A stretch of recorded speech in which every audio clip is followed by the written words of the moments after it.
We have made it to the second round of the college football playoff. Our Kansas Jayhawks headed down to the Fiesta Bowl to face off against the ACC champion Virginia Tech Hokies in what should be a fun matchup. We're going to watch all four quarterfinal games today, and we're going to cut our list from 8 teams left down to 4 and set us up for the next episode where we watch the 2 semifinal games along with the national championship.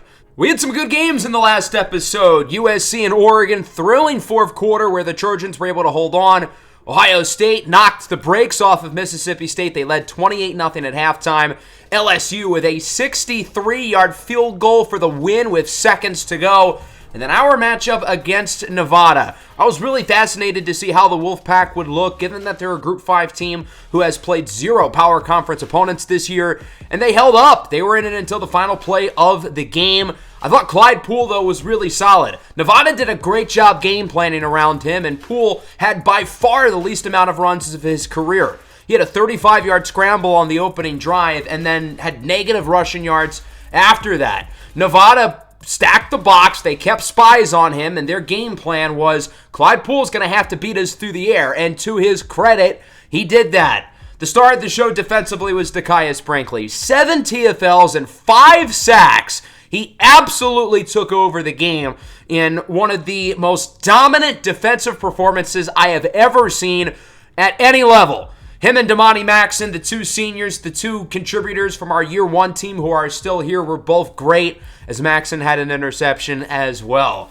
So with that, we are down to 8. Let's not waste any more time. Let's get right into it, and we will start with TCU and Ohio State at the Peach Bowl. The Buckeyes, of course, snuck into the college football playoff. They got lucky. If Notre Dame did not blow a 28-3 lead against Stanford, they would not be here. Yet, they are as dangerous as any team left in the field. They're the only team this year to have beaten number 1 Alabama, who is head and shoulders the best team in the country right now. They beat Maryland, who I think is a playoff caliber team. They nearly beat Oregon. They beat USC, who's still in the playoff. And then against Mississippi State, who went into the SEC championship ranked number 2. And Ohio State killed them. Yeah, they only won by 20, but if you watched that game, it was completely one-sided. They led 28-0 at halftime and then took their foot off the gas pedal in the third quarter. Julian Sand may not be the most flashy quarterback in the world, but he's really solid. He's one of the most experienced guys left in the field. They have a young group of skill position players, and of course, we talked about this unique receiving core. Their 4 starters have an average height of 5'8". Nobody's taller than 5'10". They have 4 short canes, yet they find a way to make it work. Defensively, they were stout against the Bulldogs. Andrew DePepe looks like a real NFL potential prospect. I'm pretty sure he ended up having 3 sacks against the Bulldogs. But the Buckeyes are in for a challenge with TCU in the playoff for the first time in this series, going 12-1, currently ranked number 3. TCU had an outstanding season sort of out of nowhere. They've been pretty average for 3 years, and then they had a great season. They blew out a good Arizona team. They beat Clemson. They beat Florida State twice, and we know Florida State is quite strong. We did not get to play against TCU this year, but, I mean, hey, who knows? Maybe we will in the national championship game. Hawes Haney is absolutely awesome. He finished in second place for the Heisman Trophy. He threw for 46 touchdowns. He's one of the better rushing quarterbacks in the country as well. I mean, this guy is an absolute demon, and it's going to be a real challenge for Ohio State to try to stop him here. I'm curious to see how TCU looks against a team from the Big Ten, because other than Kansas, Big 12 teams have struggled in the playoff in this series. I look at UCF last year, who I believe was ranked number 2, and they got blown out by Clemson in their first playoff game a year ago. They had a really talented team. They had an awesome quarterback in Ja'Cory Brown, who ended up going in the first round, yet they couldn't stack up with a team of a higher talent level like Clemson. So I am curious to see how TCU will be able to hold up against a team from a premier conference such as Ohio State. I think it will definitely benefit us and the conference as a whole if TCU at least plays a competitive game. And TCU has played as good a football as anybody this year other than Alabama. But Ohio State is battle-tested. They beat more good teams, more playoff caliber teams than just about anyone. Yeah, they have 3 losses, but they're battle-tested and they are ready to go. Haney under pressure here on second down, runs into the end zone and is sacked! Jamichael Rose brings him down. 2 hands for safety. Ohio State on the board early with a defensive score. And their offense quickly gets it back. Short throw, hauled in. Nice play after the catch. This is Jelani Watkins, the LSU transfer, who gets 21 yards. And the Buckeyes are moving it quickly, now inside the 10. We'll see if they can punch it in here on 3rd and goal. Sayan quickly to the right side of the end zone. It is caught for his score.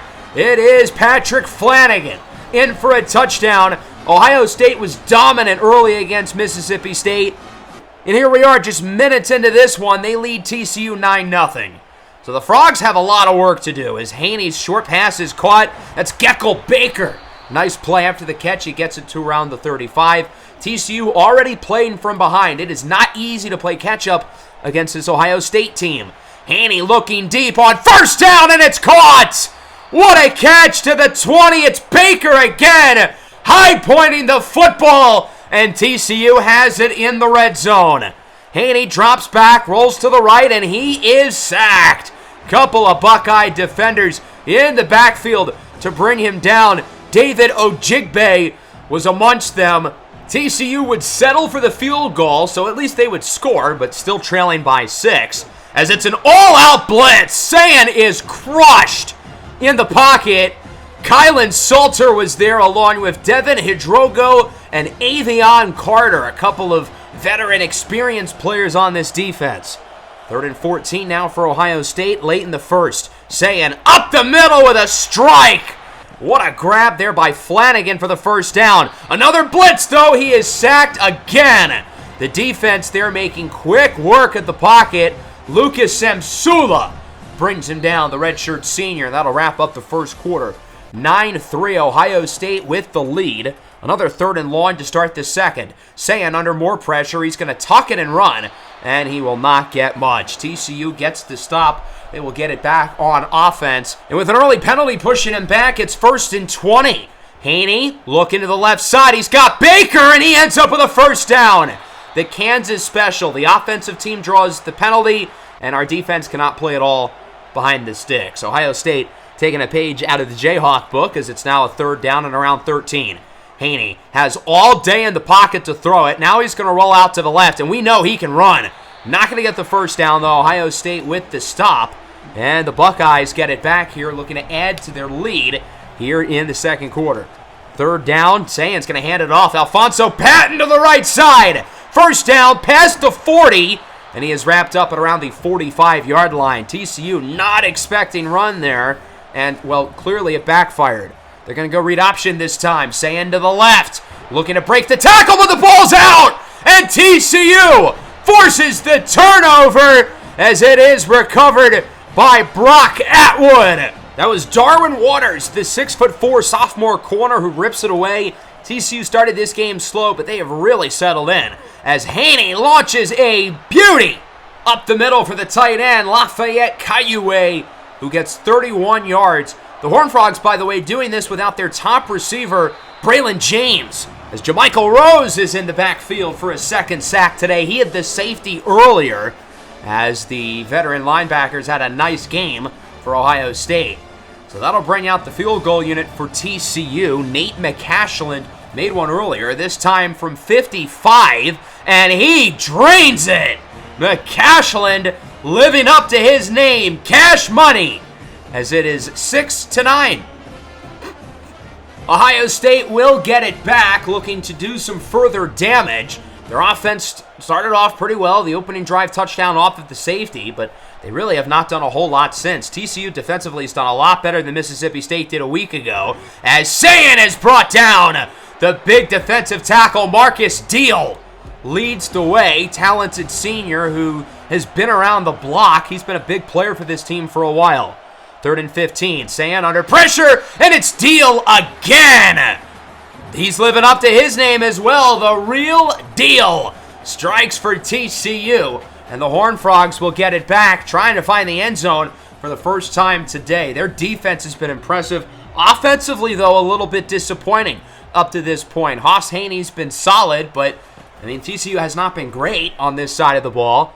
Play action, Haney goes to the left side, and there's going to be a big play after the catch. TCU gets it past the 35. It is Jordan Bailey with a gain of 27. He's getting the start on the outside with Geckel Baker, thanks to the loss of Braylon James, a possible day 2 selection in next year's draft. On second down, it's a screen. The backup running back, Shane Stites, with it. Good run into the red zone, and TCU is inching closer and closer to the end zone and a chance for the lead. 3rd and 1, under a minute and a half, as that one is caught, not in the end zone, but it will go for a first down. They are getting really close.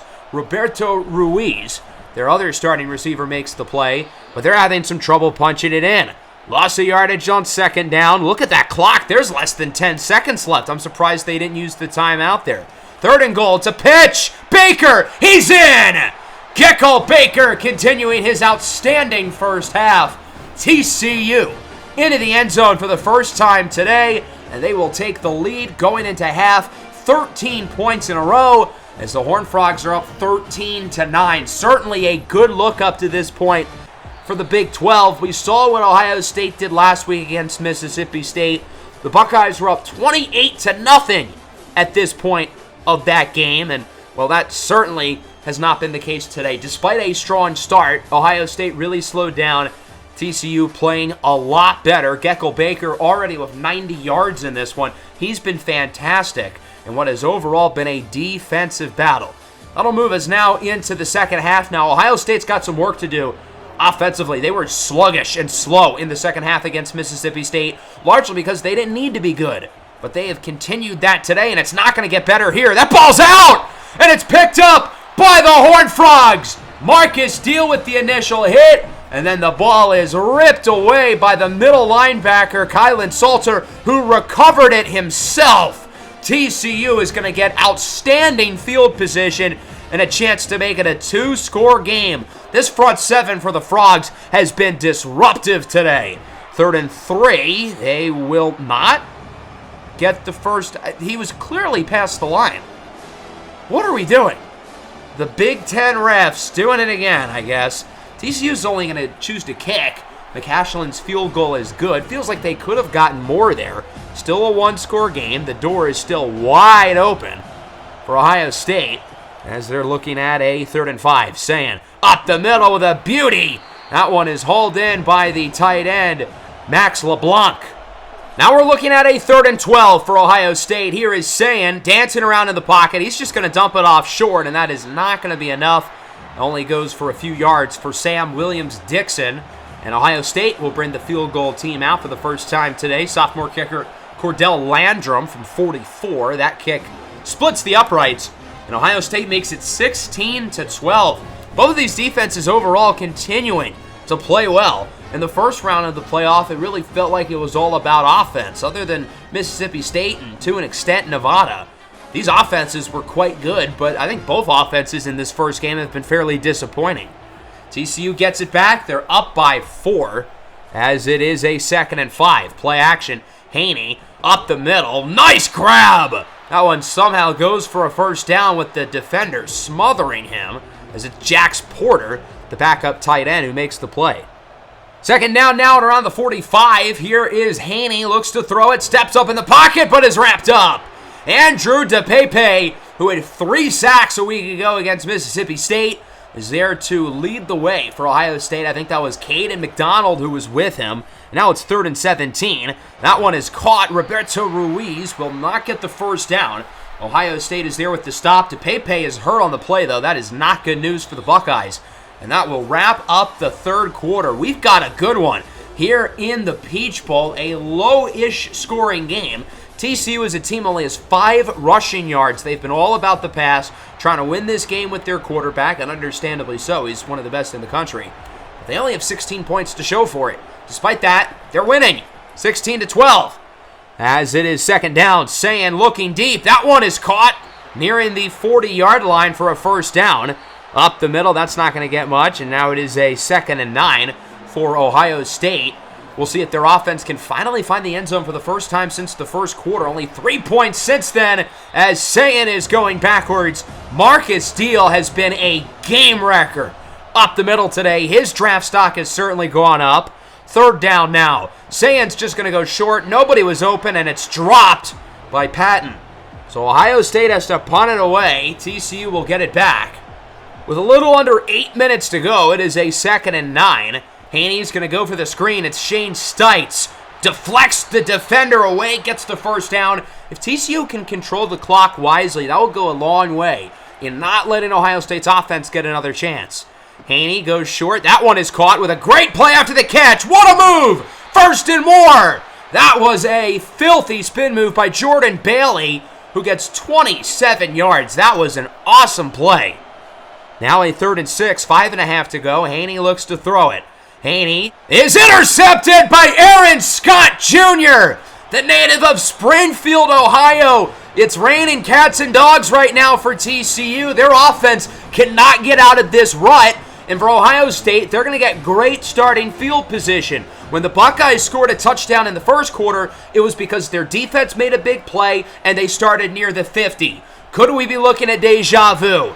Great defensive play, great field position. They will not convert that 3rd down, though, but they almost did. It was a solid screen for Patton, and they will go for it here on 4th down and maybe a 1.5 yards, as that one is caught for a short first down. Zylan Sidarlin hangs on. He only got 2 or 3, but again, that's all he needed to keep the drive and maybe the game going. Here is Williams-Dixon up the middle. He gets nothing, and Ohio State is going to punt the what? 4th and 3 at the opposing 35 with 3 minutes. Okay, maybe that's why they punted it. It's down at the 1. Still, that is an interesting call. They really do not trust their offense at all. Here is Nate Palmer. He's got to watch it. Breaks a tackle, and he gets around 3. That could have been a safety, though. Would have been a huge play for Ohio State. Now the biggest play of the game. 3rd down and 5 for TCU. Haney looks to throw it. He will go short, and it's caught for a first down by Roberto Ruiz. And now that'll bring us to the 2-minute warning. TCU's going to try to control the clock, and Ohio State's going to have to start using their timeouts. If the Buckeyes don't get another chance with the ball, that would be catastrophic, as Haney breaks the tackle and gets the first down, getting 21 yards. What a run on the option by Hoss Haney. 3rd and 1, out of timeouts for the game. Palmer gets it up the middle. There is an injury for Ohio State that will stop the clock, but they're out of timeouts anyway. It is not going to matter. The Buckeyes punt it at the 35 on a 4th and 3 with 3 minutes left, and they will not get the ball back. A mind-blowing decision by head coach Ryan Day, as Ohio State, in all 4 seasons of this series, has failed to reach the Final Four of the playoff. They are the Philadelphia 76ers of the college football playoff. They cannot get out of the 2nd round. Although last year they didn't even make it entirely, but when they do make it, the 2nd round is their kryptonite.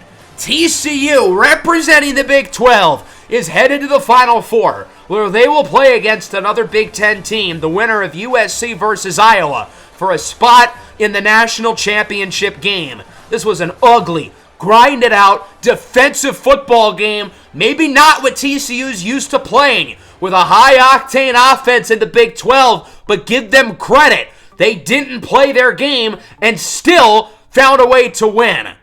Hoss Haney was not at his best today. He had the bad interception. He made some good throws overall and was pretty accurate. He did enough to win his team the game, though. He wasn't some superstar, but he did what was needed for TCU to win. Now, their run game was not good at all, and they did struggle with Ohio State's defensive line, and they're going to play against another Big Ten team in the semis. Gecko Baker was quite solid, especially in the first half. Very formidable effort without their top receiver in Braylon James, a really important piece of this team. As for James' status the rest of the playoff, it's likely that he probably would earliest return for a possible national championship game. Probably will not play in the semis. Julian Sayin was okay, similar to Haney, didn't do enough to win his team the game.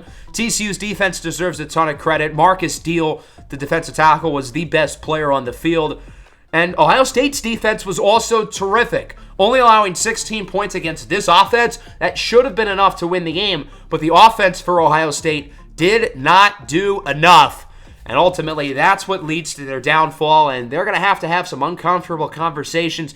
Ryan Day's going to need to look in the mirror because what they've done over these recent years has not worked. That'll bring us to Pasadena, California, home of the Rose Bowl and not too far away from USC, which makes it all the more peculiar why Iowa, as the number 2 seed, chose this as their neutral site for the semifinal, because it's practically a home game for either USC or Oregon, whoever would have won that matchup. The Trojans are currently 10-3.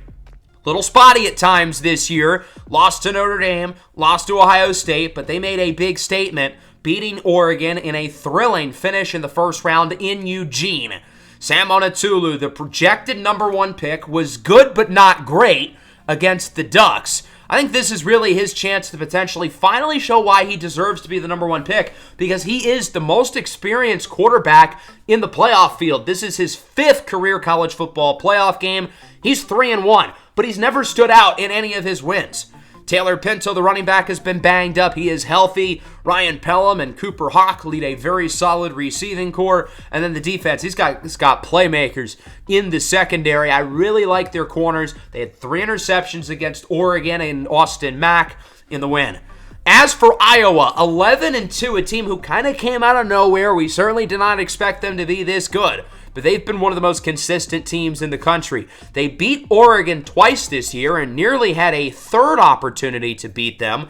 They beat Maryland as well. Every time they've played against a ranked opponent or a playoff caliber team, they've won. They've shown that they can hang with these guys. With Iowa, it's never flashy. It's always about doing the dirty work and the little things. Marco Linez is not the best quarterback in this playoff field. If anything, he's probably one of the worst ones, but he's still a very solid, capable player in his own right. Kamari Moulton, solid running back, and they've got some good receivers. Jalen Keys is a playmaker. They've got Antonio Mays-Bynum, who's good. Rajai Mosby, former 5-star recruit, who's probably going to be a 3rd or 4th round pick this year.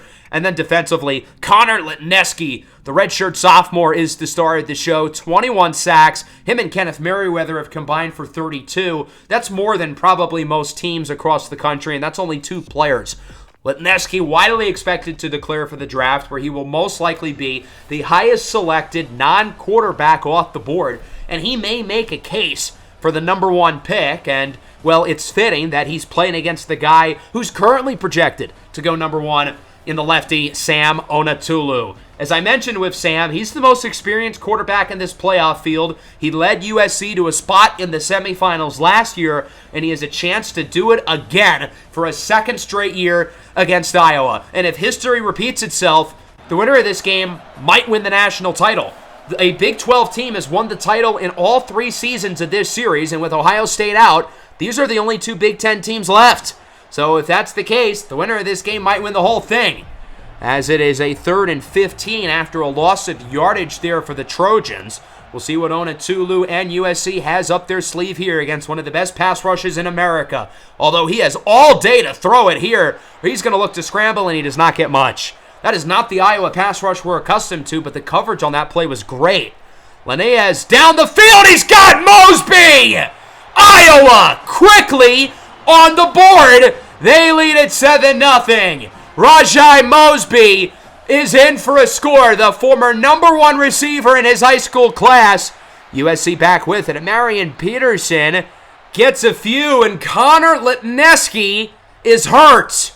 That is not good news. The best player on the field and likely top 5 pick out for Iowa. Their best defensive player now likely done for the night, as it is a 2nd and 3. Onatulu with a nice throw up the middle. It's his tight end, Walter Matthews, who gets the first down. Matthews, a possible NFL draft pick this year. Iowa, of course, knows a thing or two about NFL tight ends. As it's now a 3rd and 7. Here is Onatulu. Escapes to the left. Hit as he throws incomplete. Everybody on the Iowa defensive line is going to have to overcompensate with Litneski hurt, and they're going to kick. Sam McLaughlin really struggled a week ago. This one from 53, and it's good. You're telling me this guy missed multiple kicks from inside like 30 yards, and he made that one?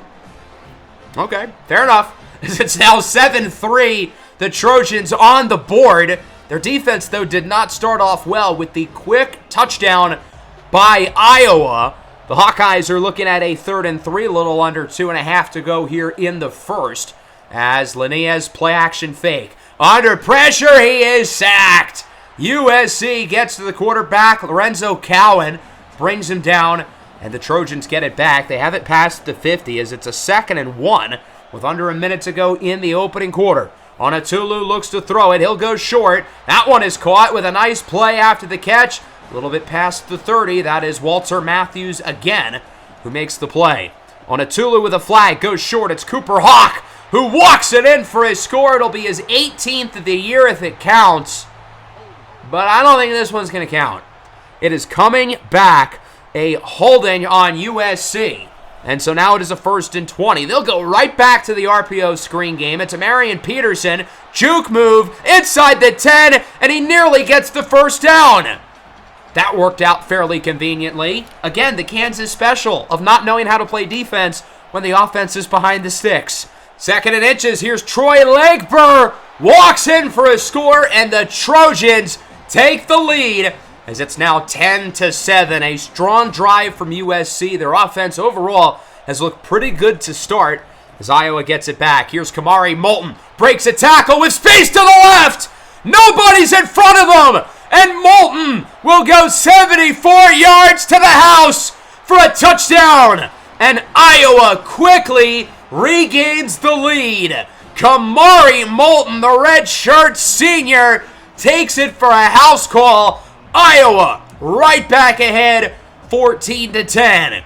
USC back with it, trailing by 4 once again. They've loved the RPO game as it's Cooper Hawk. Past the 40, past the 50. A big gain for Hawk, the transfer from San Jose State, who has been such a surprising impact for this team as he gets 41. 3rd and 19 now. They're going to go for a screen with Pinto, and he will not get the first down as it's a gain of 12 for Taylor Pinto. That'll lead to a punt. Iowa will get it back on 1st down. Here is Marco Linnaeus down the field. It's intercepted. The USC defense forces more turnovers than just about anyone.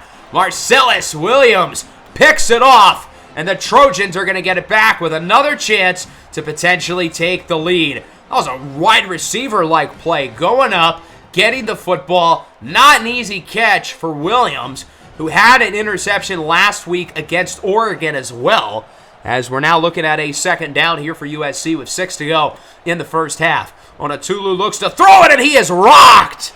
Khalil Tate brings him down, and that'll make it a 3rd and long for USC. The Iowa pass rush holding their own without Lipneski, as there's another sack by the Hawkeyes. This time, Onatulu is brought down by Braden Azuma, the talented redshirt sophomore. That'll lead to a punt. Hawkeyes get it back. 3rd down for Iowa. Linnaeus looking deep, broken up. This was an offensive start. Now it feels like both defenses are really starting to play well. Pinto is stopped on 3rd and short.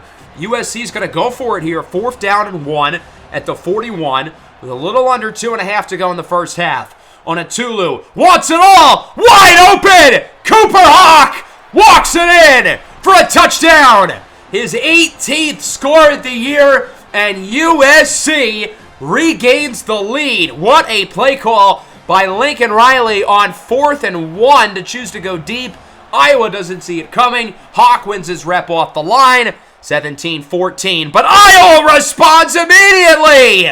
Antonio Mays bite him, not quite in the end zone, but he gains 60 yards. The Hawkeyes get it at the 1. Right when USC takes the lead, Iowa's thinking, no, we're not letting this slide. And the Hawkeyes now inches away from putting themselves back ahead. Unfortunately, the clip did not save, but they did end up scoring as Kenneth Merriweather is in the backfield with a sack for Iowa. USC now looking at a 3rd and 11. They're going to run the ball with Taylor Pinto to the outside, and he will not get the first down. That was a really good tackle by Zach Lutmer, the senior safety, to prevent him of getting the first down. Iowa back with it as Linnaeus is sacked on the play.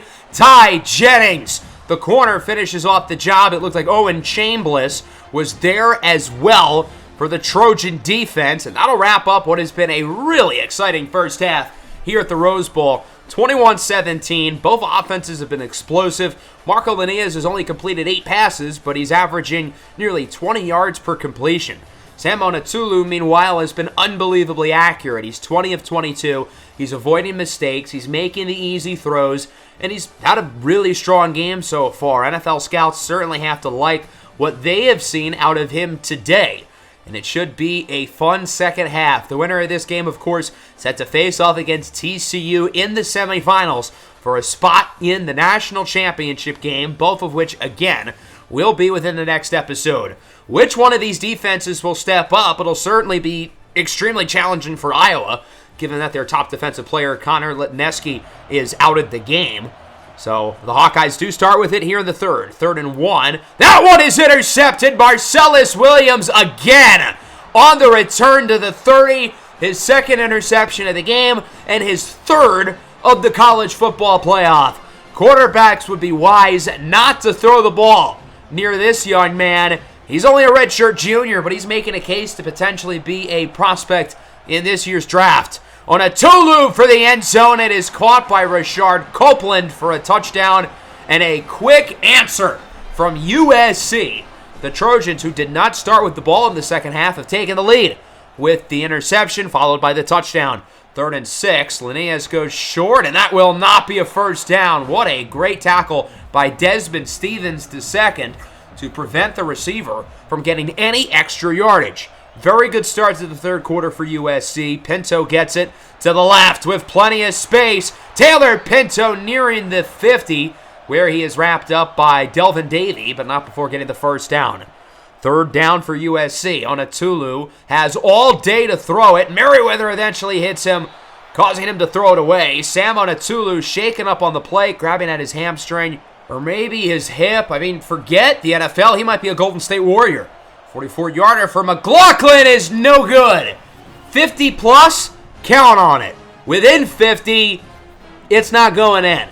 Give me fuel, give me fire, give me only long kicks, or I retire. 24-21 still. Iowa trailing by a field goal as on 2nd and 4. It's Kamari Moulton. He is going backwards for a big loss. A nice tackle there by Desmond Stevens again. And we'll see if Iowa gets off this 3rd and 7 with just seconds to go in the third quarter. Their offense has not played well in the second half, as that one is broken up.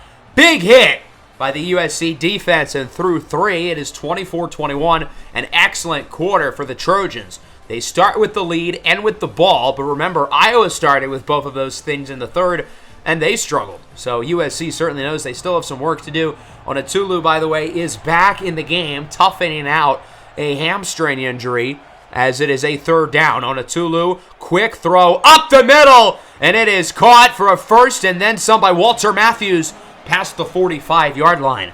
Another first down for USC. They have been clearly the better team in the second half, as Taylor Pinto gets it to the right, inside the 20, wrapped up in the red zone. Thomas Anderson now injured on the play for Iowa. 3rd and 7 with 7 to go. Onatulu under pressure from the interior. He will step up, and he will throw it away. So Iowa gets the stop. It should remain a one-score game. I mean, with McLaughlin here, you never know. He might just miss this kick. He missed it from 44 on the last possession. This one from 34. And it is good. Wow, he actually made the short kick. I don't believe it. 27-21, USC now up by 6. Iowa looking to regain the lead as they will open things up nearing the 30-yard line. Linnaeus on first down. Wants it all. Down the field. He's got his man! Rajai Mosby inside the 20. Iowa gets nearly 50 on that play. 2nd and goal. Linnaeus in the corner of the end zone. It is caught for a touchdown, and Iowa will take the lead. Jalen Keys has been quiet today, but he finally makes a big play, and USC gets it back. Not great field position at the 15 with under 5 minutes to go. The Trojans trail by 1. Pinto up the middle with a big run, breaking tackles. Taylor Pinto gets around 23 yards for USC. 3rd and 1. Pinto back with it. Close call, but he does get it. All USC needs is a field goal to take the lead, but with McLaughlin, there's certainly no sure things with him. Under 4 to go from the 48. Onatulu hit by multiple defenders and threads the needle. Devin Downing to the 25. Iowa's defense with another injury, as it's a second down, under 3.5 to go. Onatulu looking for the end zone. It's caught! What a throw! With 2 defenders in the area, perfectly places it in the breadbasket for Rashard Copeland. His second touchdown of the second half. Sam Onatulu's played one hell of the game, and those last 2 throws might be his most impressive throws of the game. The first one with multiple defenders sending pressure on each side, and then that play. With 2 defenders near the football, he trusts himself to put it on the money and does exactly that. 33-28. Now USC will look to go for 2, try to make it a clean 7-point lead. Onatulu gets it for Pinto, and he dives in. Superman style for the score. 35-28. Linnaeus is sacked for Iowa. Couple of USC defenders were there in the backfield. Owen Chambliss joined by Connor Rossi, as it's going to be a loss of around 8 for Iowa. Hawkeyes got to get it together here. 3rd and 15, under 2.5 to play. The Hawkeyes down by 7. A spot in the semifinals on the line. Here is Marco Linnaeus. His pass is caught. Not quite a first down, but it's close. Solid gain of around 13 yards, and that will make it a 4th down and 2. And around, give or take, the 37-yard line. They're going to run the ball. Moulton barely gets it.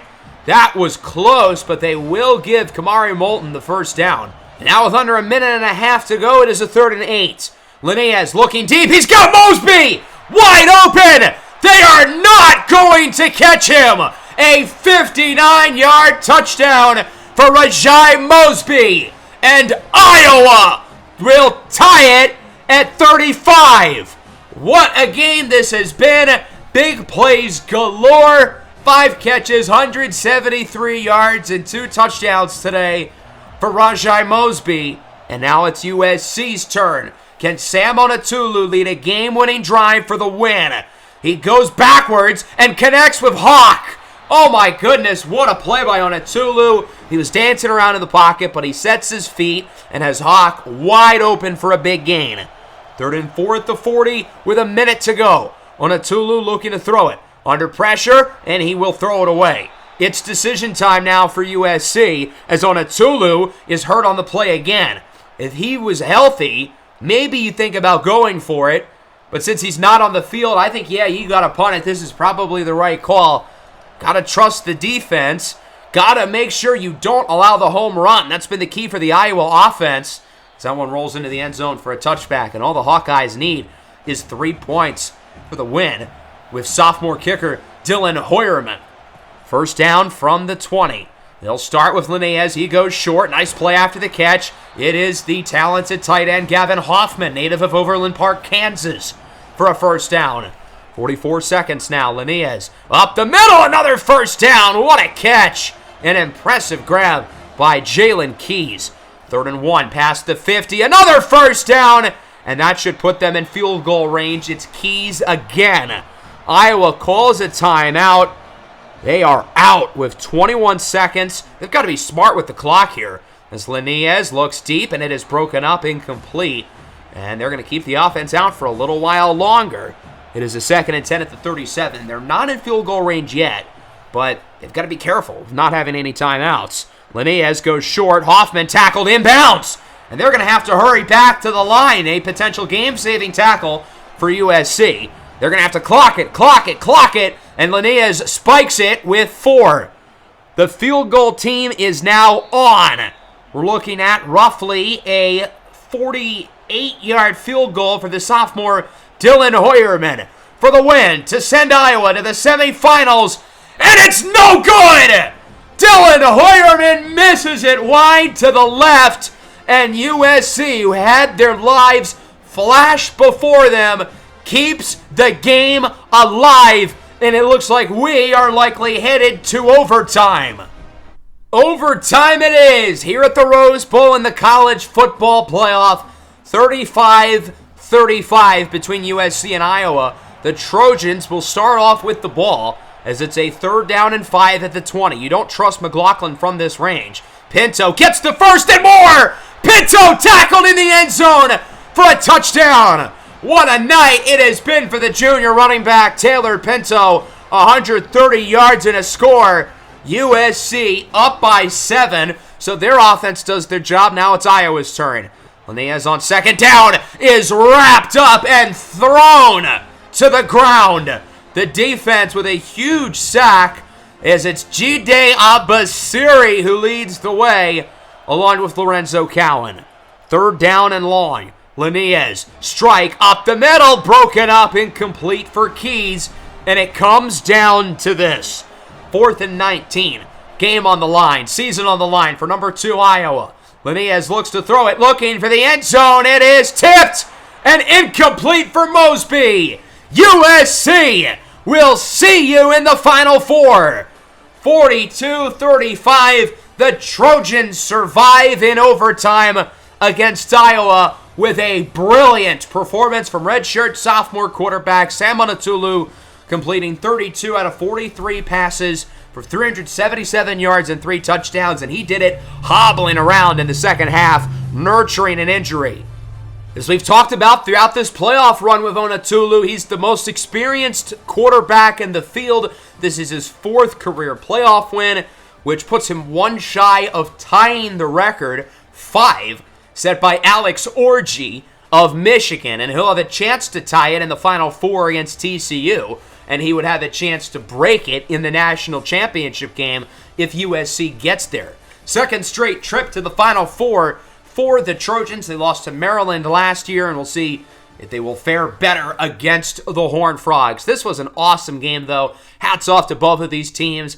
Iowa, I didn't really know what to expect out of them, but they played quite the game. Linnaeus has a lot of yards, a lot of touchdowns, a lot of interceptions. That seems to be what happens when USC's in a playoff game. The opposing quarterback fills up the stat sheet, making big plays and bad throws. Much like our defense, USC is not consistent on a play-to-play basis, but they can force big plays on a dime. Kamari Moulton, of course, had the big run, 9.5 yards a pop. Rajai Mosby looked like a 5-star. He looked like an NFL draft prospect. I would expect he does declare, and his stock certainly went up. I think he might have solidified himself as a top 100 pick in this year's class. Jalen Keys was a little quiet. I thought USC did a good job with him. Gavin Hoffman, the tight end, was solid, as was Antonio Mays Bynum. Defensively, Iowa just could not keep up. They're facing off against arguably the best quarterback in the country, and, well, they struggled. And it certainly didn't help that Connor Litneski was injured for 3.5 quarters plus the overtime. Their pass rush was formidable, but they weren't particularly impressive in the second half, which makes it all the more weird that Onatulu only completed 50% of his throws in the second half. In the first half, it was about the dump-offs, consistent quick passes, and then in the second half, it was about the big plays for Onatulu. He had some crazy throws down the stretch. Taylor Pinto was fantastic, another talented junior who's likely to enter the NFL. We talked about him as probably a late 2nd, early 3rd round guy earlier this year, and that was despite him missing much of the year, but he looked awfully healthy today. Defensively, USC was not great on this side of the ball, but they got some stops when they needed to, and of course the 2 interceptions by Williams did not hurt. All right, let's head to the Sugar Bowl. Couple of SEC opponents facing off. Another in-conference matchup. Number 8, LSU, who just won their first playoff game of the series, faces off against the top-ranked 12-1 Alabama Crimson Tide, the first career playoff game at Alabama for Kalen DeBoer. LSU has been fairly mediocre throughout the entire series, like Iowa, like TCU, but this year they were really impressive, going 11-2. Their only losses were to Alabama earlier in the year, a game that LSU kept competitive, but their defense really struggled, and then a loss to Auburn late. The Florida State game was a really fun one. Now, they were up by double digits going into the fourth. Florida State came back, took the lead, and would have won if not for a 63-yard field goal with seconds to go. Lincoln Wagner is a really solid playmaker with a pretty good game against the Seminoles, and of course, he's got plenty of weapons. Caleb Jackson, possible first-round pick at running back, looked the part in the Florida State game, as did their dynamic wide receiver running back hybrid in Caden Durham, who had a good game himself. Michael Turner, nearly 1,200 yards this year, and then defensively, They've got some strong players. Gabriel Relaford, 11.5 sacks. Tylen Singleton had 2.5 in the win over FSU. And of course, they've got quite the kicker. Aaron Burrell, 63-yarder for the win. The longest kick and certainly the most important in the history of LSU football. As for Alabama, this is the team to beat. Nobody has been anywhere near as good as this Alabama team this year, whose lone loss was in the shoe by 1. They beat North Carolina, they beat Texas, they beat Georgia, they blew out Mississippi State twice, they beat LSU, they beat Arizona, they beat Florida, they've beaten everyone. They have had so many good teams on the schedule, and all they've done is won, including a 40-point win in the SEC title game in their most recent matchup. The biggest reason for this is Eli Holstein, who won the Heisman Trophy. I would argue he had the best season, statistically, that any Heisman winner, and I guess for that matter, any player, has had in this series ever. He was that good. Andre Devine is a very strong running back, and then, of course, look at these receivers. Jackson Pressey, Jaron Hamilton, Cole Adams, all NFL prospects, even Ty Lockwood, the tight end. The offensive line is solid. The defense is good, but not great. Certainly not as strong as the offense is, but still very respectable. They do have a slightly underwhelming pass rush. It's kind of the one question mark with this team, but they're so dominant on the offensive side of the ball. Now, super teams have struggled in the playoff in this series. I go back to Oregon in year 1 and then Clemson in year 2. Those two teams were the clear frontrunners themselves, and they combined, the two of them, to win only one playoff game. Oregon lost in the Rose Bowl to us, of course, while Clemson the following year lost in the semis, ironically, to Oregon. 3rd and 14, Holstein breaks off the tackle. There goes Eli Holstein. Will run for a first down and then some. Sliding near midfield. Eli Holstein can move, an impressive scrambler, gaining 27 yards. 3rd down now for the Tide. Holstein looks to throw it, scrambles again, breaks off the sack, and he connects. No, he doesn't. It's dropped. Lockwood had it in his hands but could not hold on. Alabama did not score, but that's just a little glimpse of what we'll continue to see with Holstein. As Wagner gets a nice throw, that's a first down for the Tigers. At the 35, play action. Breaks off the initial hit, but is eventually sacked on the play. Finished off by Isaiah Faga. It looked like the initial hit there was by Tavion Bennett. 3rd and 14, Wagner is intercepted! Jalen Mbakwe picks it off, and he is gone! Pick 6 for Alabama, and the Crimson Tide take the lead. Jalen Mbakwe to the house. The redshirt junior corner, a highly projected pick in this year's draft if he does declare. And the Tide's first touchdown of the game comes defensively. Who would have thought? Mbakwe jumps the route perfectly and snags the ball away from Shelton Sampson Jr., who had a great first-round game against Florida State, as Mbakwe holds the turnover belt, and Alabama leads at 7-0. 3rd and 4 for LSU. Wagner hit as he throws, and that one is deflected off of the helmet of Caleb Jackson. So miscommunication there. Alabama gets it back. 2nd and 5. Holstein steps up, scrambles, runs again. Another first down past the 40. As I said, he can really move. We know how good, how accurate he is as a passer, but he's a dual threat. He can truly run as he connects out of bounds. First down for Lockwood. 3rd and goal. Holstein breaks off the hit and is wrapped up on the play. The LSU defense is there with the sack. Demarion Johnson and Tylen Singleton there to finish off the hit. Field goal is good. Alabama leads it 10-0 off the make by junior Robert Spencer. So Alabama's offense has not found the end zone, yet they're already up by multiple scores. Definitely not the start that LSU would have hoped for against a team who they already lost to earlier in the year. The Tigers are, I guess, now 11-0 against teams not from the state of Alabama, though. As Wagner throws it into the back of his offensive lineman, it is incomplete. That'll lead to a punt. The Tide get it back, looking to add to the lead. 2nd and 6, it's a flip. Cole Adams puts on the Jets, bounces off a blocker, and it's a 1st and more for Cole Adams. Really nice play after the catch by the redshirt senior as he moves the chains for Alabama. 3rd down on 11 now, nearing the 30. Holstein looks to throw it. He will go short. It is Lockwood who does not get the first down. It's a gain of 10 for the redshirt senior tight end, and they're going to kick.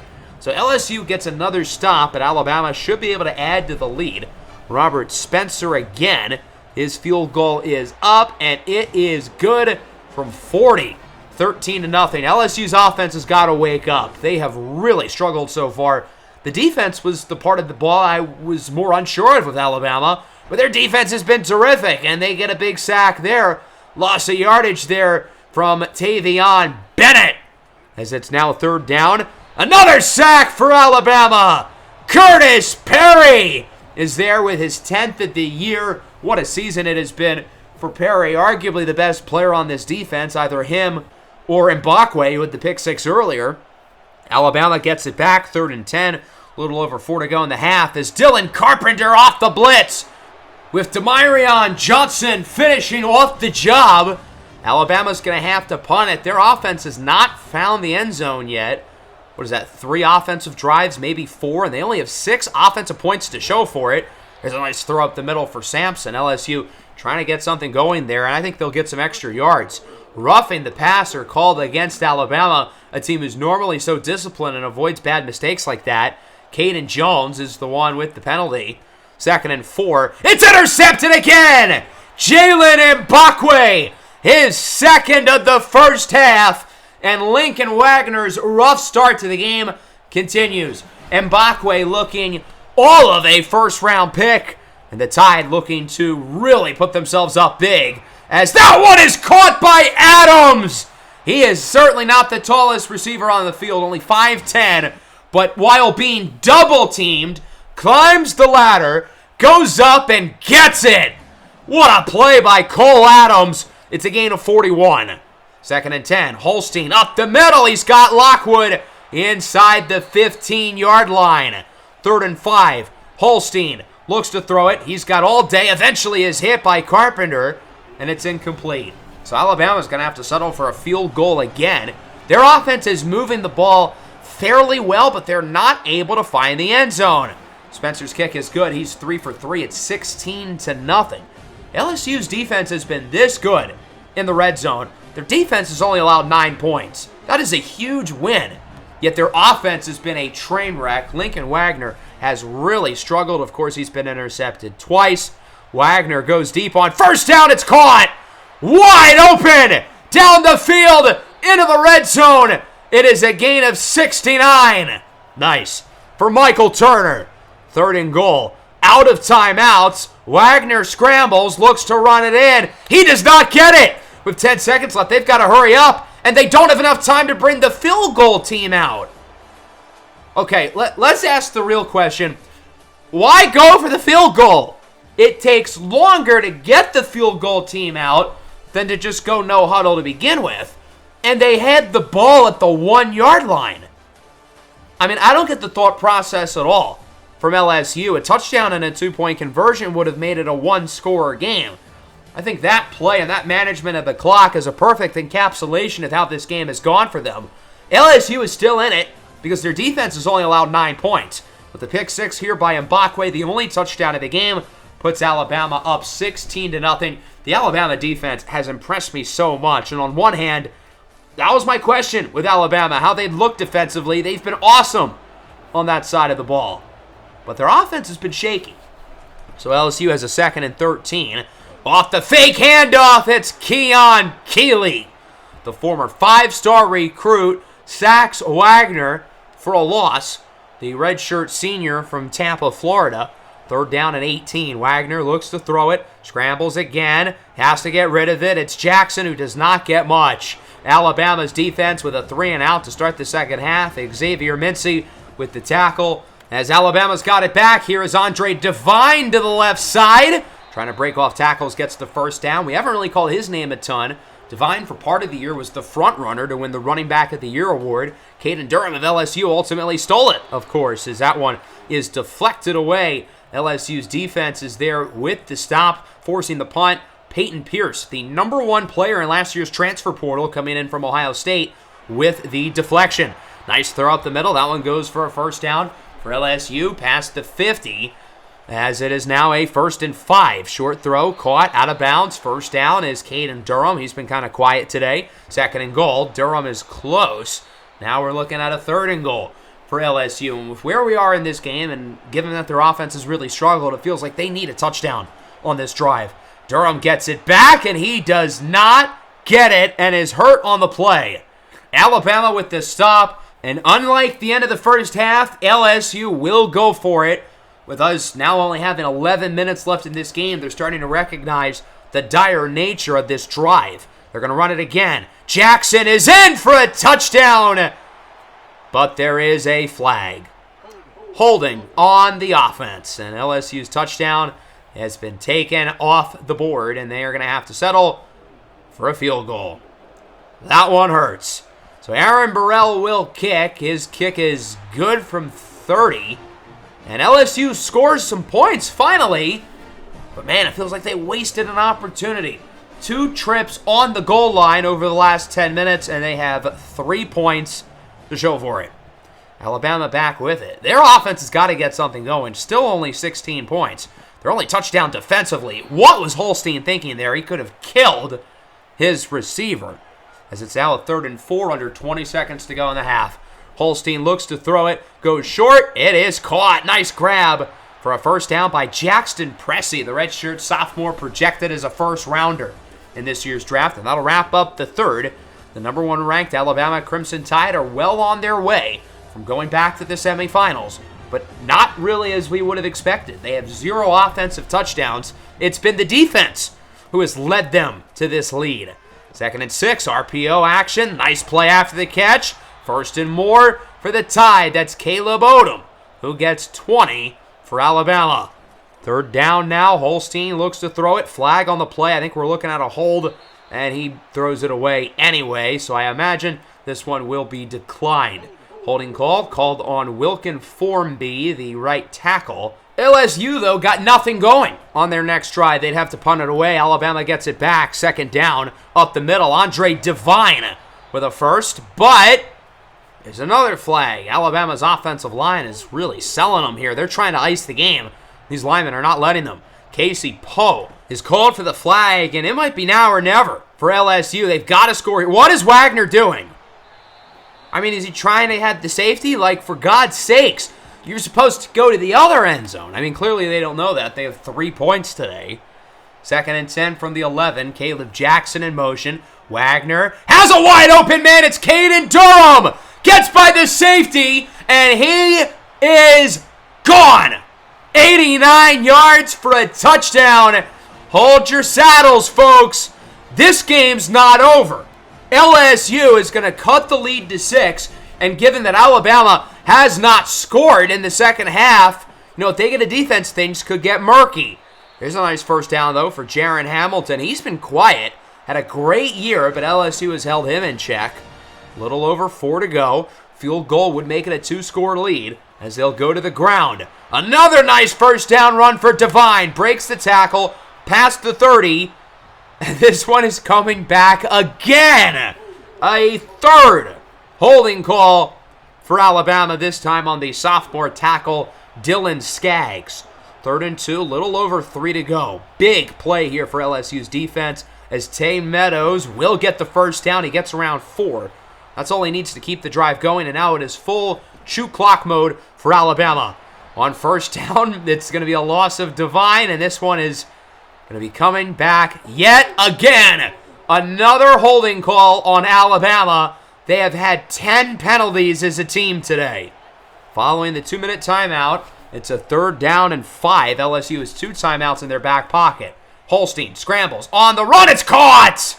Jackson Pressey with the first down, forcing the Tigers to call the timeout. They are down to 1, and another first down for Alabama ends it. Holstein on the option is going backwards to start. Final timeout used for the Tigers. Alabama is in field goal range as well, so even if they don't get the first down, they should theoretically make it a 2-score lead.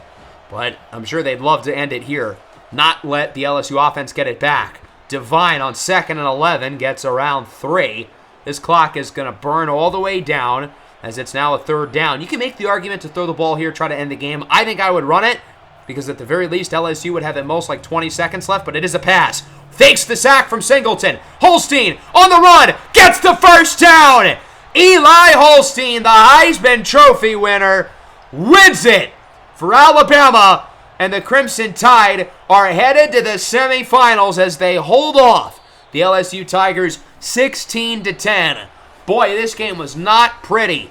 Uncharacteristic for Alabama, a team who is regularly flash and dash. Their offense is why they've gotten here. Their defense is somewhat mediocre, but their defense won them the game today. The only touchdown for Alabama was the pick six by Jalen Mbakwe, who had 2 interceptions. Their offense scored 9 points, 0 in the second half.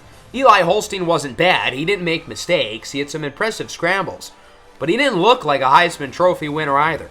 Nonetheless, he was solid as a game manager, and the defense obviously was terrific.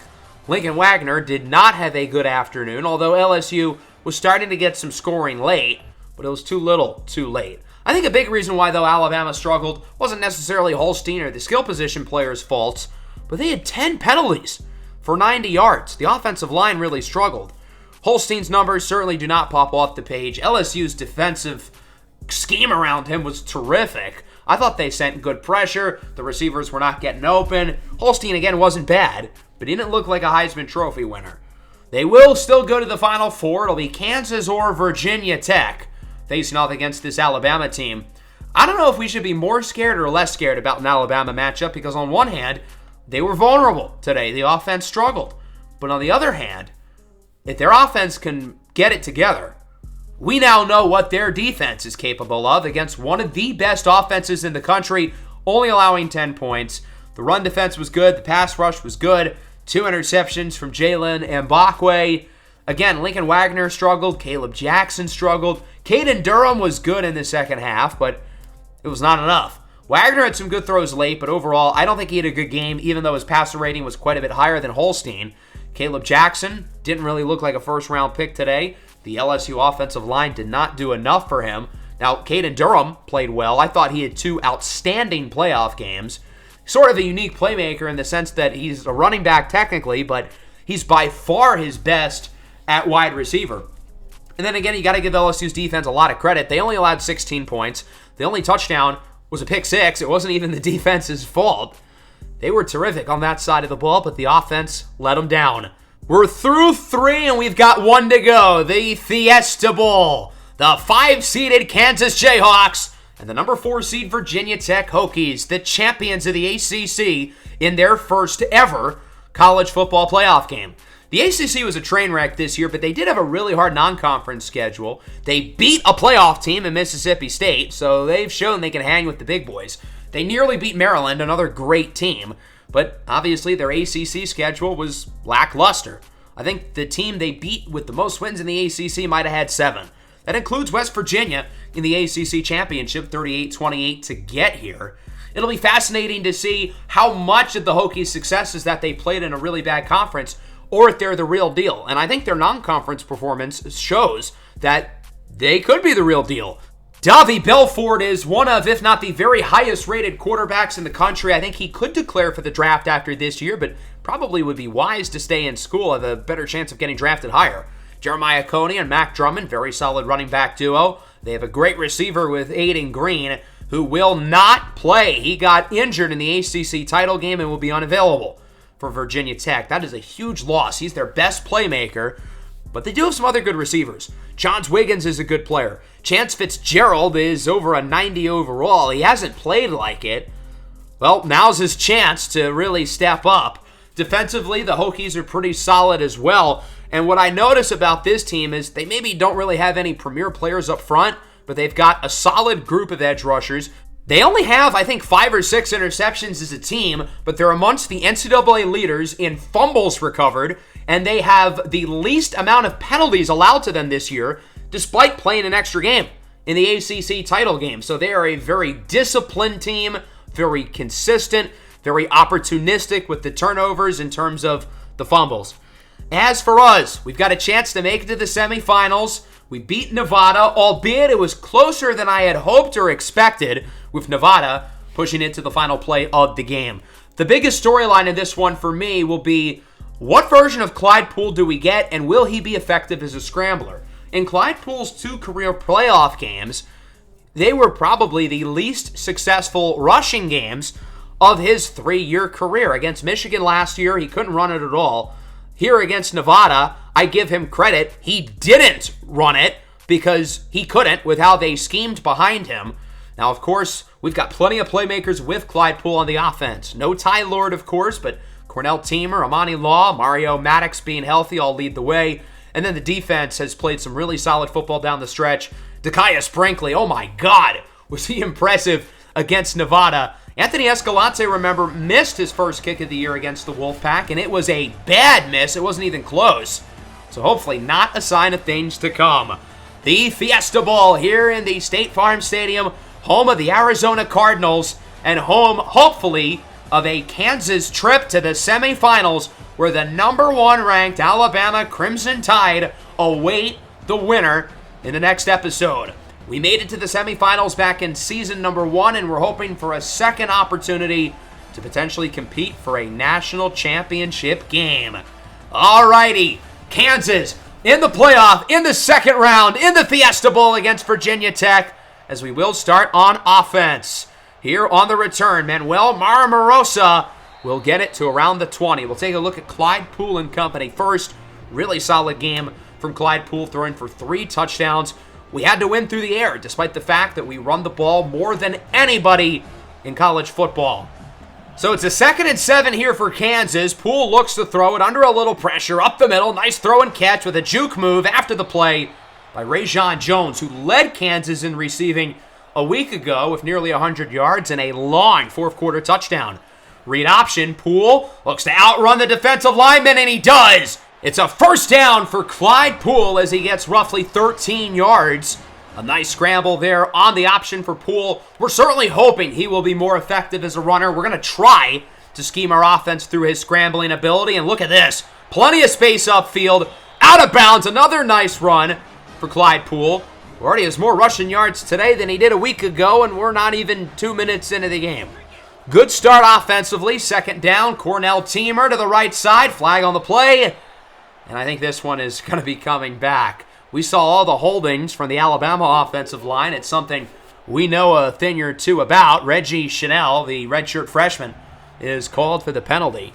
And now we're looking at a 3rd and 17. Here is Poole under pressure. Up the middle. What a catch by Maddox. He did not get the first down, but he's close.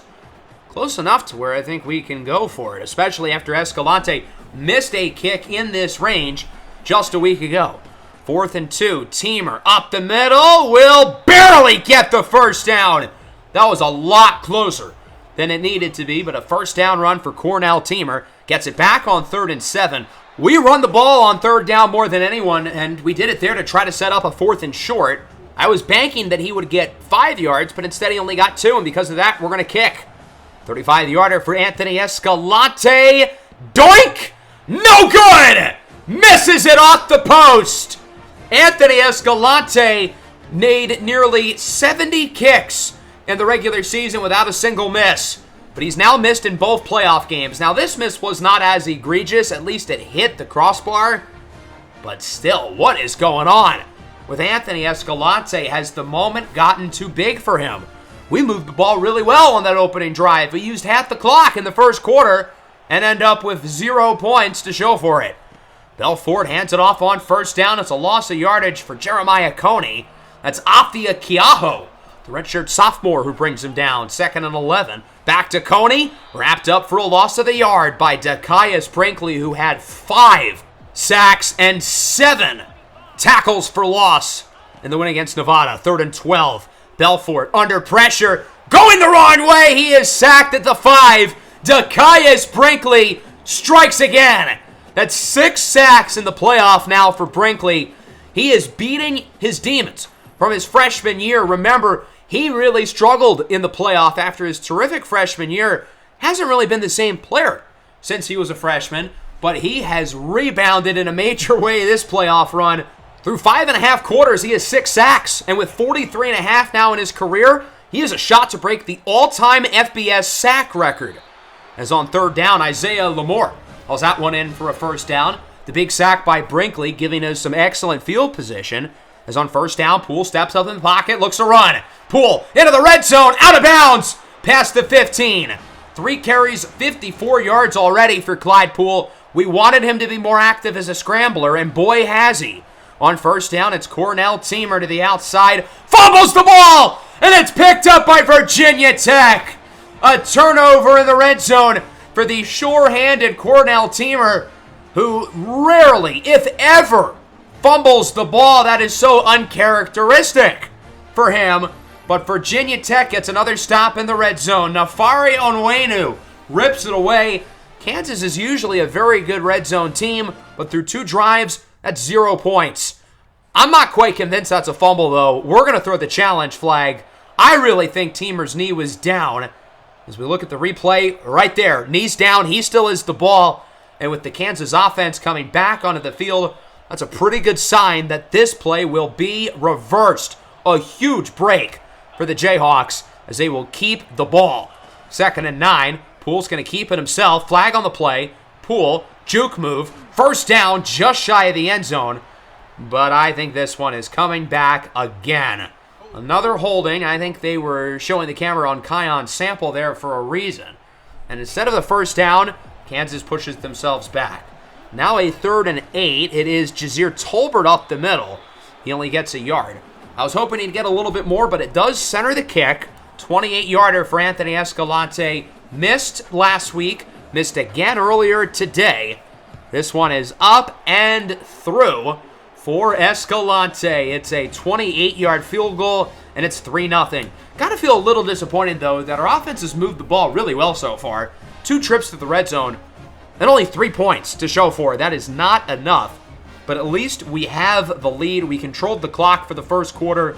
Virginia Tech has had 3 offensive plays so far, and they lost yardage on all 3 of them, might I add. They're going to go back to the ground. Another TFL. It's Afia Kiaho, who had only 6 tackles for loss in his career coming into the game. He has 2 within a matter of 4 plays. 2nd and 15 up the middle. They finally get positive yardage for the first time today. That's Mac Drummond. And that will wrap up the first quarter. A 3-0 lead for Kansas. I think we've played better than the score suggests, though. The offense is moving it well. We're just not scoring. And Virginia Tech has negative 8 yards of offense so far, and they've only held the ball for 2 minutes. Defensively, we have been excellent so far in this game. 4 TFLs and a sack within 5 plays. 3rd and 4. Belfort scrambles, and it is incomplete. Miscommunication there with him and Drummond, who wasn't even looking for the ball. That'll lead to a punt. Kansas will get it back. We've had 2 really good drives, but we have not been able to find the end zone yet. Will this be the drive that changes? Cornell Teamer's been quiet today, and Poole is flipped over on the option. A loss of yardage there. It's Jason Abbey, the team's sack leader and senior captain on the defensive line, who brings him down. 2nd and 14. Poole steps up, runs up the middle. First down and more, well past the 50. 5 carries, 74 yards for Clyde Poole. Teams have been more focused on stopping him as a scrambler in the playoff, but Virginia Tech has not had an answer. Play action on first down. Poole rolls to the right, has a wide open man downfield. It's Isaiah Lamore, who wants to make sure he just keeps the feet in bounds. He ends up with the first down, and Kansas has it back in the red zone again. But we have another 3rd down, this time 3rd and 8. Our runs on 3rd down have not worked, so it is a pass. Poole looks to throw it initially. Up the middle, he's got Amani Law. Law breaks a tackle inside the 5. We know we have to use Law more. He only had a couple catches last week. He has 2 this week as it is a 1st and goal. It's the big fella, Jazir Tolbert, Big Jaw, with the first touchdown of the game. And Kansas leads it 10-0. Jazir Tolbert is in for a score. Finally, the offense is able to connect in the red zone as it's a 10-0 lead for the Jayhawks. So now Virginia Tech's really got to answer. They have 0 first downs today. Drummond breaks the tackle from Samuel Mpemba. It took Virginia Tech 14 minutes, but they finally get a first down. 2nd and 6. Belfort down the field. Nice throw and catch. That one is hauled in by the tight end Zeke Wimbush, who gets 16 yards. From the 43 now, Virginia Tech starting to look respectable. Up the middle, it's Mac Drummond. Gets the first down, pushed from behind. Virginia Tech has a good duo with him and Coney. Coney is the leading rusher on the team, and he is the number 1 back, but he did miss part of the year. And Drummond really stepped up in his place. He does lose yardage there. Roddy Orr brings him down. I think Monu Okeji was there as well. 3rd and 14 under pressure. It's Brinkley again. 44.5 sacks in the career of Dekias Brinkley. The all-time FBS record is 45, set by the late, great Jalen Ferguson around 10 years ago at Louisiana Tech. I have not talked about the all-time sack record with Brinkley because I never thought it was a possibility.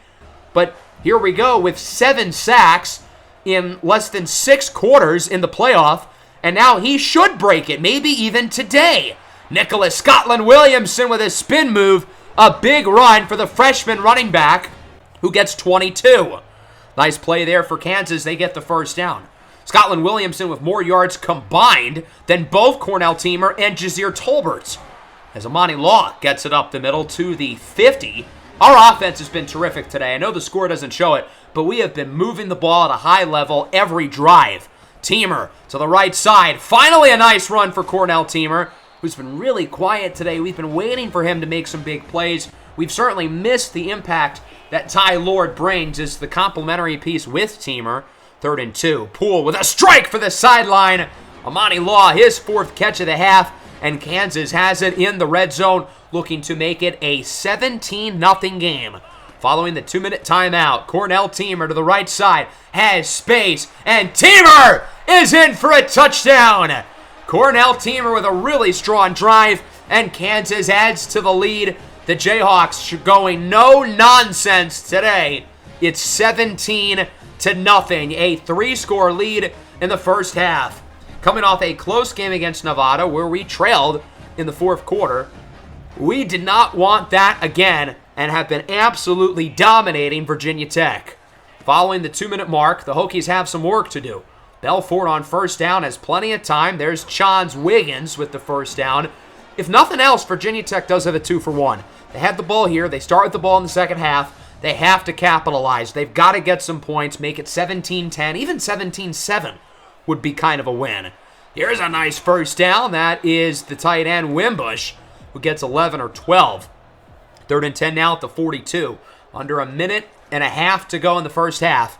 As that one is caught, and it will not go for a first down. Only a gain of 7 or 8 for Randy Van Smuren. So that'll lead to a punt. Kansas gets it back, and they can really put an exclamation on this first half. Poole on the first play of the drive is going to go for the home run. A heat check, and it is caught! Amani Law comes down with the football. It's a gain of 59 for the sophomore. Poole says, F it. Amani Law is going to be open down there, and he wasn't open. He was double-teamed, barely in bounds, and still makes the catch. Mossing the safety. What a catch by Amani Law, who is well over the 100 yards mark at this point. Here still in the first half, and Kansas has a chance to make this an all-out blowout. Tolbert on 1st and goal gets a few, and we're going to start to burn this clock a little bit. We don't want Virginia Tech to have time with the football. 2nd and goal. Poole for the end zone. It's intercepted.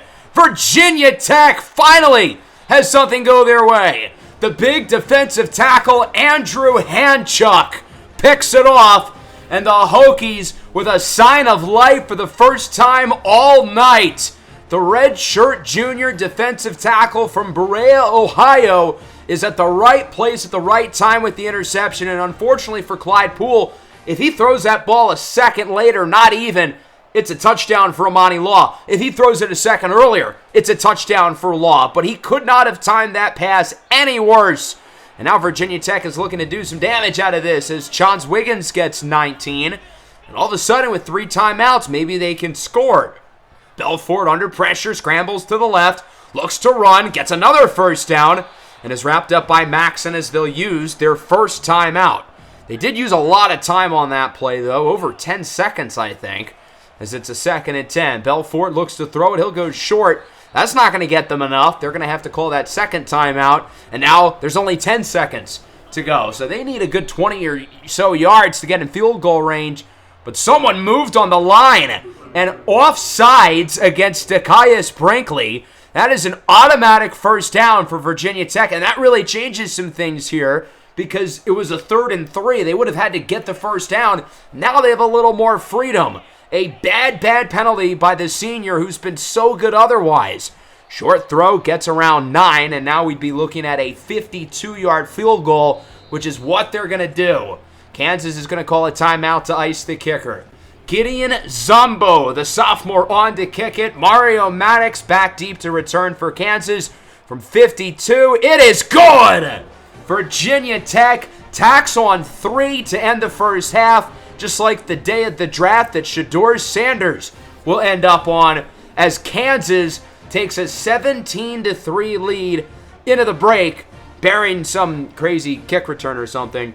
That's about as good of a final minute as you can ask for, though, for Virginia Tech. We had a chance to make it 24-0, but they forced the turnover at the goal line, and the offense finally gets a drive together, putting up some points. Nonetheless, though, this has been completely one-sided so far. Kansas with nearly 330 rushing yards. Virginia Tech has maybe a third of that, half of which came on their last drive. Every time we've got the ball, we have brought it in the red zone, I'm pretty sure. 5 red zone trips, only 17 points, though. 2 touchdowns, a field goal, a missed field goal, and an interception. We've scored 17 points in the red zone, but we've left 18 off the board. We've got to do a better job of putting points up because Virginia Tech, who's only down by 14, can easily put themselves back into the game. Here's a nice first down run to start the second half for Jeremiah Coney. As I mentioned earlier, Virginia Tech kind of gets a 2-for-1. They can make it a 1-score game here. Belfort, it's a screen on first down, and they're going to get another conversion. A nice play after the catch by Kalen Adams. 2nd and 6, they'll go back to Coney, who shrugs off the defender. They'll give him the first down there as well. Now a 3rd and 1 and around the 31. They'll go back to the ground with Coney. First down to the left side. Breaking tackles, and he gets it to the 20. Virginia Tech all of a sudden looks energized on offense. They have new life. 2nd and 4. That one is hauled in inside the 10, inside the 5, nearing the end zone. That is Don Wimbley, who is awfully close. 1st and goal now at the 2. Someone jumped. That was very clearly the left guard, number 53. I mean, he took about probably a step back to like the 5-yard line. It looked like. That is one of the more egregious false start penalties I've ever seen. 1st and goal at the 7. Coney up the middle, breaks a tackle, and he's in. There's nothing like an offensive penalty that our defense refuses to take advantage of. And all of a sudden, we've got a game. Kansas was up by 17 points. They had the ball inside the 5. This game looked over. And here we are, about 5 minutes later. We're only up by 1 possession. Virginia Tech has life. That turnover, the interception by the big defensive tackle, single-handedly brought them back into the game. Now, our offense has moved the ball well every time we've got the ball, but Tolbert loses a yard there on first down. Clyde had to get rid of it. He knew he had to avoid the sack, and I guess that is better than a sack. 3rd and 8. Poole tries to step up in the pocket. He cannot. The momentum is shifting quickly. Jason Abbey brings him down, and the Hokies get it back. They do have a 3rd and 12, though. They can tie it on this drive, as it looks like Belfort is eventually brought down. Devin Murphy with the initial hit. Roddy Orr finishes off the job. A huge stop for the Kansas defense, who needed a spark. We have struggled over the last 5 minutes after a dominant start. We needed a stop here defensively. Now it's time for the offense to do some damage late in the 3rd quarter. 3rd and 6. Poole looks to throw it under pressure. He cannot escape and is sacked again. Dylan Gay and Jason Abbey bring him down, and Virginia Tech has another chance to tie the game. Our offense has struggled in the 3rd quarter. Johns Wiggins on the jet sweep has a first past the 50, breaks a tackle, and is wrapped up by Davis near the 30. But this one is coming back. A costly holding against the Virginia Tech offense. And instead of the big first down, now we are looking at a 3rd and 11 to open up the 4th. All things considered, though, the fact that Virginia Tech is only down by 7 and they had the ball is kind of a miracle, given that, again, 11 minutes ago, we had a chance to make it a 24-point lead.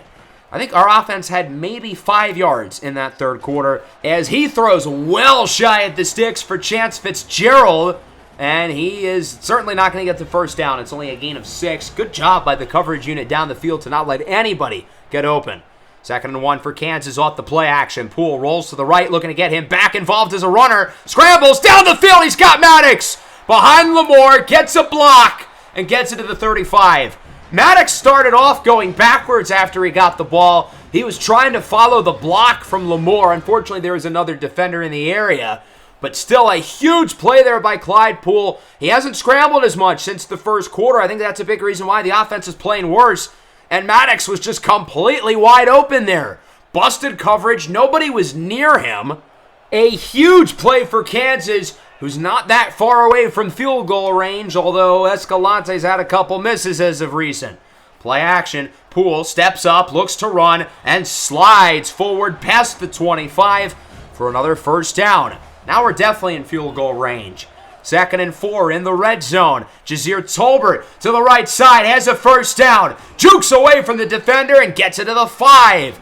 The offense is inching closer and closer to this end zone, and this clock is ticking away under 7 to go. Poole steps up, looks to run. He is in! Clyde Poole with a rushing touchdown, and Kansas is back up by 2 scores. For an offense who had really been struggling to start the second half, that is a huge drive. We used a good amount of clock, and more importantly, we are back up by multiple possessions. A good job there by Clyde Poole, who looked to scramble more on that drive than he has really since the start of the 2nd quarter. When Poole has run today, Virginia Tech has not had an answer. So now their offense is playing against the clock. They have some catch-up to do as that one is caught for a first down to the 25-yard line. Time is of the essence here for the Hokey Pokeys. Under 5.5 to go. Belfort up the middle. That one is caught by Chance Fitzgerald, and he gets it to the 45-yard line. So far, so good for Virginia Tech, but now it's a 3rd and 13. Belfort under pressure, has to evade the sack. Looks to run, has room. Maxson misses the ankle. Belfort past the 30. A huge run of 30 yards for Davie Belfort. Seth Jennings was there in the backfield with pressure. Devin Murphy was in the backfield. Damani Maxson had a chance to bring him down on the run, and nobody did. Wide open inside the 10, all the way to the 1. That is Mac Drummond, the running back. That's the Mark Andrews play that the Ravens ran against us in the Broncos franchise, where he was wide open on the left side of the field. And then on 1st and goal, Chance Wiggins in the back of the end zone for a score. So Kansas adds a touchdown. Virginia Tech responds with one of their own. I give Virginia Tech a lot of credit. At this point in the 2nd quarter, it looked like the game was over. And obviously they still have a lot of work to do, but they are certainly still in the game. And now the question is, do you take the extra point or do you go for 2? I believe down by 8 you should go for 2. The analytics agree with me, but they are just going to take the 1.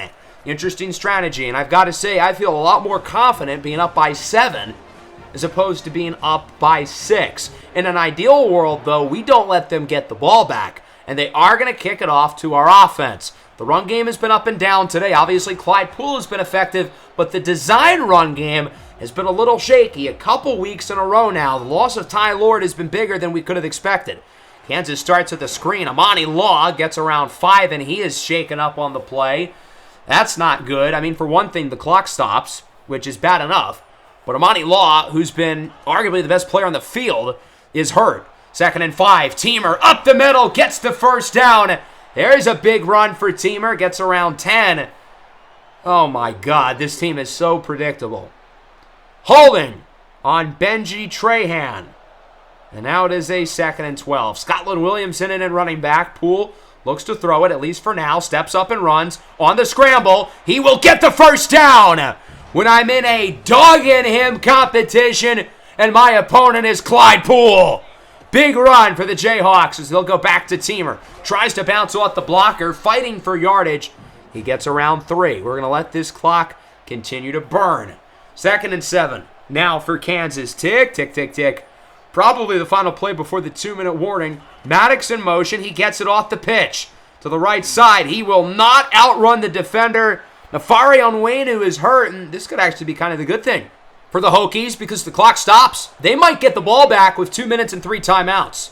3rd down, up the middle, Dorian Pepper with the first down. He only gets 10, but maybe the biggest 10 yards of the night for Kansas. That's his first catch of the game, and it could not have come at a better time. At the 2-minute warning, now Virginia Tech is going to have to start using their timeouts. What is Clyde switching at the line? He's going to throw it here on 1st down. Scrambles to the left side. Has plenty of space. He sees the linebacker go in, and now look at all that room. Clyde Poole, 11 carries, 121 yards. And Virginia Tech calls time. Once Clyde Poole saw the linebacker go up to the running back on the left side, he knew it was over. He was patient and waited for his chance to strike.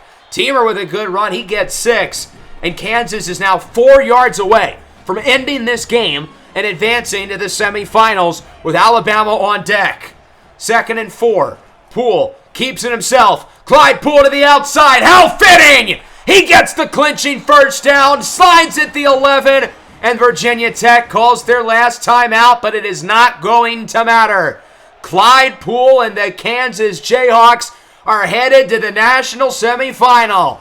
They will face off against the number 1 ranked, number 1 seed, Alabama Crimson Tide for a spot in the national championship game, both of which will be in the next episode.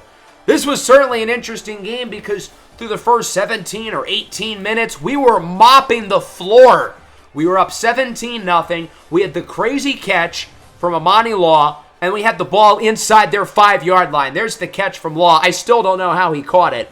But Virginia Tech had the interception by the big defensive tackle. They brought themselves back into the game, but it was too little too late. The Hokies dug too big of a hole early, and Kansas hangs on to win. We're headed to the semifinals for the 2nd time in this series, and we're certainly hoping for a little bit better of a result than the first time around with over 500 yards of offense. We only scored 24 points, but that does not tell the full story. Our offense moved the ball at will. The problem is we were not good in the red zone. I thought Clyde Poole was fantastic again, though. 78% completion percentage, made big-time throws when he needed to. And now, having played 3 playoff games, we've seen how he's been able to adjust. In the first game against Michigan, he really tried to run it, but he couldn't. They stopped him the entire way. In the second game, he saw that Nevada was trying to stop the QB run, so instead of running it, he adjusted. He focused on the air. But here in the 3rd game against Virginia Tech, they put an extra emphasis on stopping him as a runner, but he's figured out how to exploit it, and boy, did he take advantage. How did Devin Murphy get a carry? I don't remember when that would have happened. Amani Law, 6 for 128. A little bit banged up at the end of the game, but I don't think it's going to be anything to worry about. He should be good to go for Alabama. Amani Law on Jalen Mbakwe should be a fun matchup. The defense, I thought, played another very solid game. 4 more TFLs and 2 more sacks for Takaias Brinkley, who is 1 sack away from the all-time FBS record. And then Anthony Escalante missed another field goal. Wasn't as bad as last week, though. At least there's that.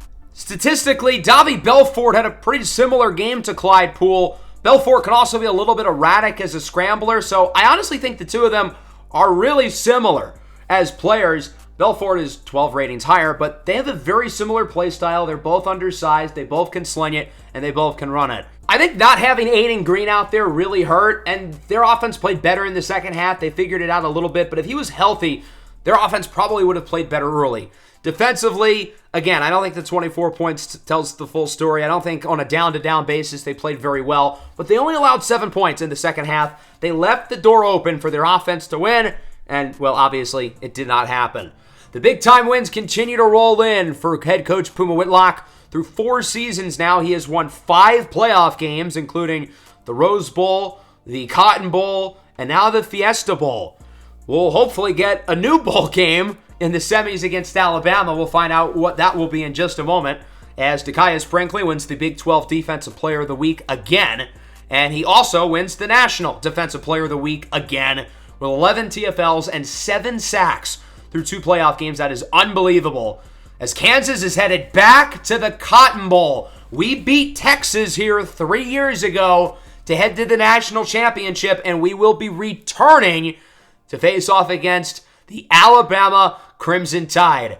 Kansas, Alabama, TCU, USC is your Final Four. 50% Big 12.